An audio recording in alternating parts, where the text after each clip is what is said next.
Hey guys, it's Chris Mitchell with ClerkHound Point of Sale, and today I'm going to show you how to process payments in ClerkHound on our Invoices tabs. First of all, let's go ahead and create a new invoice.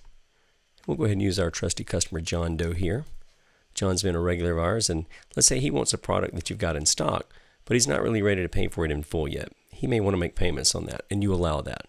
So let's just go ahead and pull up one of our items that's not exactly the cheapest one on the block, but it's certainly a great price for an American-made guitar.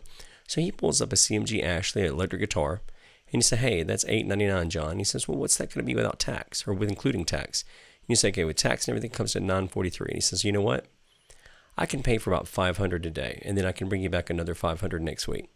Okay, you want to go ahead and help John out, so you just go ahead and click Pay, and you can pay it any way you want.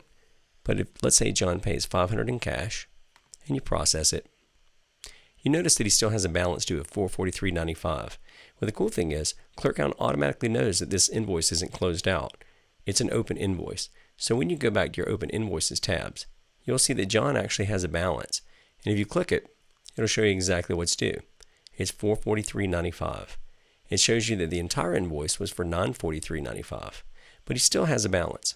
So let's say the next week comes by, you've helped out a lot of your customers, and you can see that John's been a good one, of course, there. Well, John comes back in and he says, okay, hey man, I can't really pay the full amount, but can I make a partial payment? You sure can, John. So you go ahead and say, all right, let's pay that bad boy. He says, well, I'll give you $300 a day, and I'll be back in 2 days for the rest. So you go ahead and give a payment of $300. And now it shows you that John has a balance of $143.95. And you can print that out, of course. You can print out his receipt. You can go ahead and, hey, John, I'll give you the full receipt. And of course, it'll print out the receipt of his balance and all that kind of stuff. Now, you can see that this balance is still open because John still has a balance of $143.95. And let's say John comes back in the store the next day. He says, all right, man, I got my paycheck early. I'm ready to pay you back. So he goes ahead and does it. And he says, let's go ahead and pay that with cash. So he gives you $200 in cash because he had a good gig that weekend.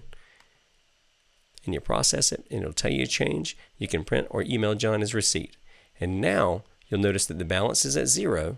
And if we go back to our invoices, it's no longer an open invoice. John has now purchased that guitar for $943.95, and he's got a closed or processed invoice in ClerkHound. And that's how easy it is to do payments in ClerkHound Point of Sale.